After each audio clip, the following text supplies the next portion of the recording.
Salut à tous, donc pour ceux qui ne me connaissent pas, je me nomme Jonathan Lebris, d'accord, plus connu sous le nom de Corrigan des Bois.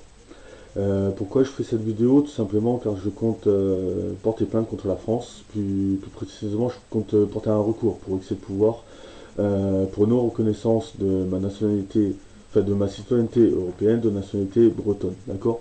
Je compte porter plainte d'une manière individuelle, mais pour le collectif, à savoir de la Bretagne, mais aussi de tous les peuples dits minoritaires en France. D'accord. Donc, revenons sur la nationalité bretonne, plus précisément sur la citoyenneté européenne de nationalité bretonne. J'aimerais faire un retour dans le passé sur la jurisprudence Le Coranique, d'accord, de la Cour de justice européenne, plus précisément sur l'affaire appelée dit des prénoms bretons. Donc, Erwan, Enora, Swazig, Yawen, Nolwen, tu dis, de nos jours, porter un prénom breton est une banalité presque déconcertante. Mais il y a 50 ans, ce n'était pas vraiment le cas, car la République française ne l'acceptait pas. Jusqu'à ce que Jean-Jacques et Mireille Monroe le Corning se battent sur le terrain judiciaire pour pouvoir donner des prénoms bretons à leurs 12 enfants. Garlon, Patrick, Catel, Yann, Morgan, Wendell, Diweza, Skjerigen, Bran, Adroboran, Garlon, Gwen, Mawen. Donc désolé si j'ai écorché un peu les prénoms. Patrick de Cornig, le second de cette longue fratrie, sculpteur dans le Finistère, revient sur cette affaire qui pendant 15 ans a défrayé la chronique. Mon père dirigeait une importante entreprise de travaux publics en région parisienne. Mon père et ma mère militaient activement pour la cause bretonne. Ils voulaient que leurs enfants portent un prénom breton, non sans mal. Ils réussiront à convaincre les agents de l'état civil d'accepter ce choix pour leurs 6 premiers enfants. À une condition toutefois que le prénom breton soit accolé en seconde position à un prénom français. Ensuite, ça a coincé, poursuit Patrick de Cornille. L'officier de l'état civil de Boulogne a refusé d'inscrire les prénoms. Mon père, qui ne voulait plus entendre parler de système à double prénom, a alors entamé un bras de fer avec l'État. 15 ans de procédure. En 1957, la famille quitte la région parisienne et s'installe à Moëlan, dans le 29, donc dans le Finistère. Emportant dans ses valises le lourd dossier de l'affaire des prénoms bretons. Le plus embarrassant, c'est que mes frères et sœurs inconnus de l'état civil n'avaient aucune existence légale. De ce fait, mes parents ne touchaient pas de prestations familiales ni ne bénéficiaient de la sécurité sociale. Simplement pour les prénoms bretons. Le couple dit bon, comme l'État lui a coupé les cordons de la bourse, il décide de ne plus payer ses impôts. Normal, j'ai envie de dire. Le procès suit son cours. Première instance à Rennes, appel, cour de cassation. La procédure durera 15 ans. Finalement, c'est la Cour européenne de la justice qui donnera raison aux époux Le Corning. Les enfants non reconnus par l'État français recevront la citoyenneté européenne de nationalité bretonne. D'accord? Ça, c'est la Cour européenne de la Haye qui le dit. Donc, en d'autres termes, notre nationalité en tant que breton a été reconnue à l'international.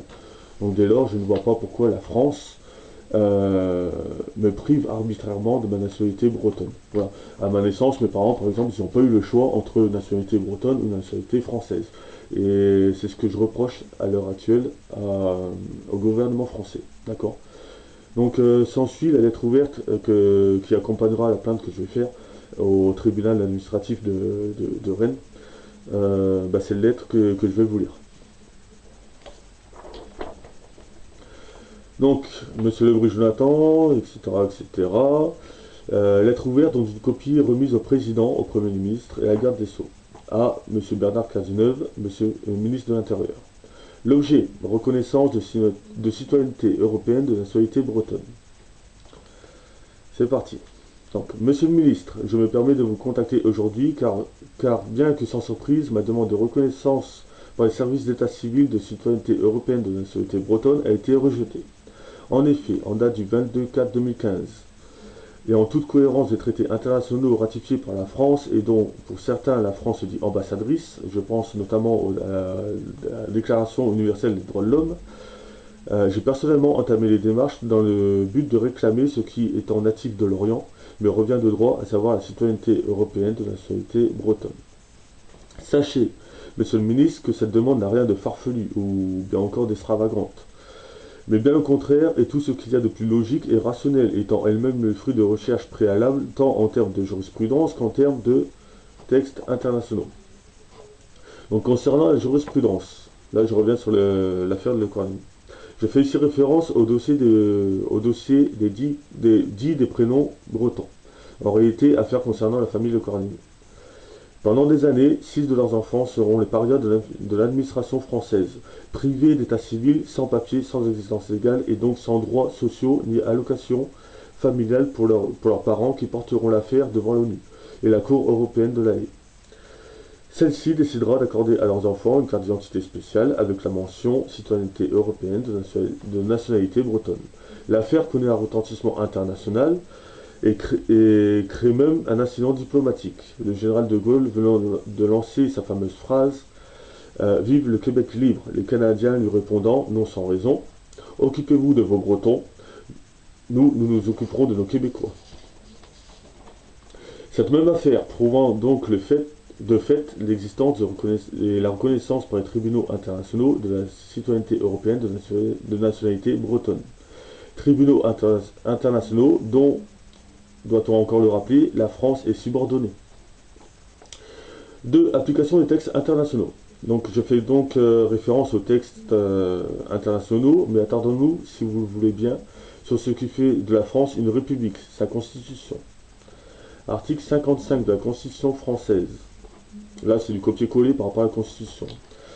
Donc, les traités et accords régulièrement ratifiés et approuvés ont dès leur publication une autorité supérieure à celle des lois, sous réserve pour chaque accord ou traité de son application par l'autre partie.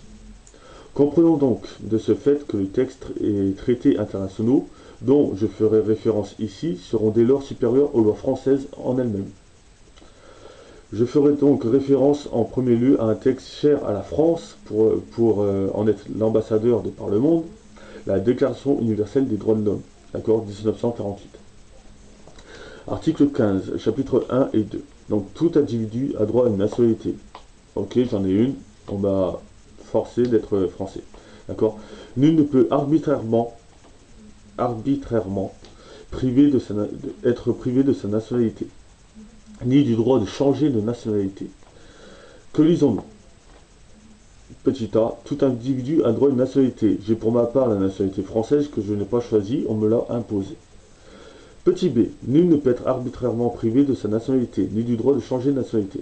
Sachant que je suis né à Lorient, que Lorient est en territoire breton, et que, nous l'avons démontré plus haut, la nationalité bretonne est un état de fait reconnu par les institutions internationales, j'estime que la France m'a, en connaissance de cause, arbitrairement privé de ma nationalité et demande donc, comme le droit me le permet, d'en changer pour être reconnu de citoyenneté européenne de nationalité bretonne. Vous trouverez en suivant différents articles émanant des textes et traités internationaux faisant code de la reconnaissance et la protection des dites minorités nationales, dont la Bretagne est incluse, textes et traités donc liés au sujet. Traité de Maastricht, ça c'est plus concernant la citoyenneté. Donc article 8, il est institué une citoyenneté européenne. Pardon, je recommence. Il est institué une citoyenneté de l'Union et citoyen de l'Union, toute personne ayant la nationalité d'un État membre. Donc, logiquement, étant de nationalité française, forcée, mais la France faisant partie de l'Europe, je suis de ce fait un citoyen européen. Voilà. Les citoyens de l'Union jouissent des droits et sont soumis aux devoirs prévus par le présent traité. Convention cadre de la protection des minorités nationales. Article 3. Toute personne appartenant à une minorité nationale a le droit de choisir librement d'être traitée ou de ne pas être traitée comme telle, et aucun désavantage ne doit résulter de ce choix dans l'exercice du droit qui y sont liés. Petit 2. Les personnes appartenant à des minorités nationales peuvent individuellement, ainsi qu'en commun,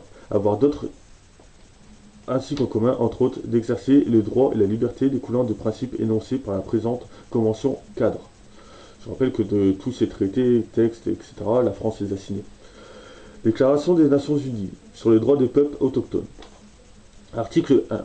Les peuples autochtones ont le droit, à titre collectif et individuel, de jouir pleinement de l'ensemble des droits de l'homme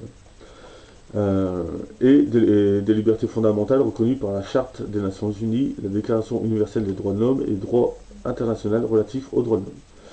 Article 6. Tout autochtone a droit à une nationalité.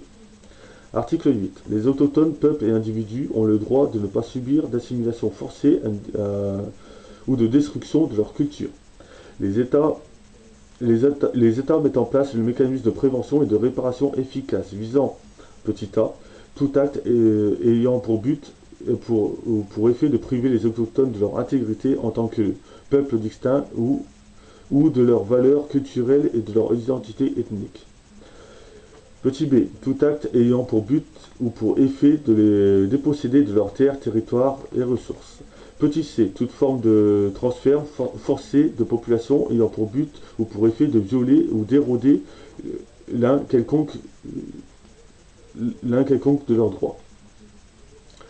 Petit d. Toute forme d'assimilation ou d'intégration forcée. Petit e.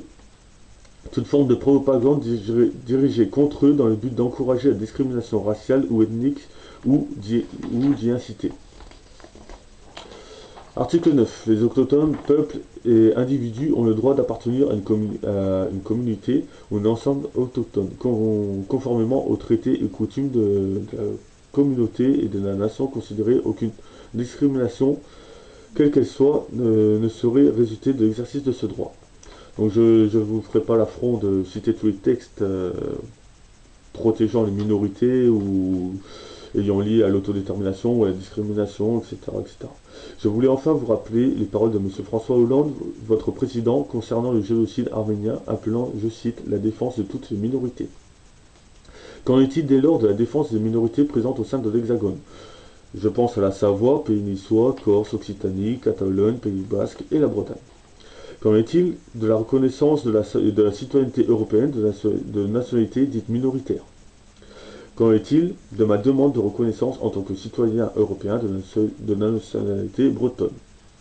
Bien sûr, vous comprendrez aisément, Monsieur le Ministre, qu'à défaut de réponse positive sur le sujet, et de la part des institutions françaises, je sois dans l'obligation de porter plainte de porter ce dossier en justice devant le droit national, voire international, dans le seul but de demander réparation de ce qui est, selon toute vraisemblance, une simple erreur administrative de la part des institutions françaises vis-à-vis de leurs engagements à l'international. Bien entendu, et venant d'un pays ambassadeur des droits de l'homme, de par le monde, il va de soi que cette erreur ne peut être le fait d'une volonté d'une supériorité colonisatrice de la République française sur des territoires ou peuples dits minoritaires. Conscient que votre temps est précieux, et que vous avez sûrement nombre de dossiers à traiter, je tiens à vous remercier, Monsieur le Ministre, de bien vouloir donner suite à mon courrier. Avec mon respect et mes sincères salutations, Monsieur Lebris Jonathan, citoyenneté européenne de la nationalité bretonne. Donc voilà, bon, pas mal de références à des textes, etc., etc. Le but, c'est quoi? Le but, c'est tout simplement, voilà, la France, elle s'engage sur des traités internationaux, elle s'engage sur plein de choses, elle dit dans le monde entier que c'est la nation des droits de l'homme. D'accord? Si on prend l'article 15 déjà des droits de l'homme, l'article 15 des droits de l'homme dit clairement que la France n'a pas le droit d'arbitrairement nous priver de nationalité. Pourtant, elle le fait, et elle dit toujours qu'elle est la nation des droits de l'homme. D'accord? Ensuite, sa propre constitution. La constitution, c'est le texte qui fait d'un pays ce qu'il est. D'accord? Ça, on est bien d'accord. Donc, sa propre constitution dit que tous les traités internationaux sont supérieurs aux lois françaises. Alors, quand je m'adresse à l'état civil de Lorient, et que là, le procureur me répond avec des lois françaises, comme quoi, en loi française, c'est interdit de porter la mention bretonne sur un acte d'extrait de naissance, et bien là, j'ai envie de lui sortir la constitution française, de lui dire, monsieur le procureur, vous êtes bien gentil, vous êtes un professionnel des lois, et bien révisez la constitution française, s'il vous plaît. S'il vous plaît. D'accord? On pourrait reparler de la constitution française sur d'autres sujets. D'accord? Sur d'autres sujets, notamment dans le premier article, ou qui dit que sa constitution, sa gouvernance est décentralisée. Alors que quand je vois qu'aujourd'hui, ceux qui gouvernent la France, ce sont des Jacobins, qu'il n'y a pas plus centralisateur au niveau de la prise de décision, etc., j'ai envie de rire, j'ai envie de rigoler. Excusez-moi, mais j'ai clairement envie de rigoler, quoi. Ou alors de pleurer, ça dépend. Bref, là, donc là d'ici quelques jours, ma lettre va partir au niveau des ministères, au niveau même de l'Élysée, au niveau du président, et la plainte sera déposée par écrit et par un mail au greffier du tribunal administratif de Rennes. D'accord? Donc, bien entendu, l'affaire, au fur et à mesure, sera renseignée sur les réseaux sociaux, mais également sur les médias, d'accord? Les médias de nations dites minoritaires. Pourquoi? Parce que ce genre de médias, ok, ils sont pas sous les ordres de Paris, tout simplement. Parce que c'est pareil, j'enverrai des lettres ouvertes aux médias dits nationaux, donc français, euh, pour lesquels je doute qu'ils relayent justement ce genre d'affaires. Donc c'est pour ça que je vais passer par certains médias étrangers et les médias de nations dites minoritaires. Voilà. Donc je vous invite à suivre cette affaire, non pas pour moi, non pas pour ma personne, parce que voilà, même si c'est comme je l'ai dit tout à l'heure, même si c'est une plainte à titre personnel et individuel, la cause, elle est collective. Elle est pour tout Breton et Bretonne voulant se faire reconnaître en tant que tel, et pour toute nation minoritaire voulant que la France, voulant être reconnue par la France. Voilà, donc j'espère que je vous ai pas trop saoulé, et je vous remercie. Voilà, merci.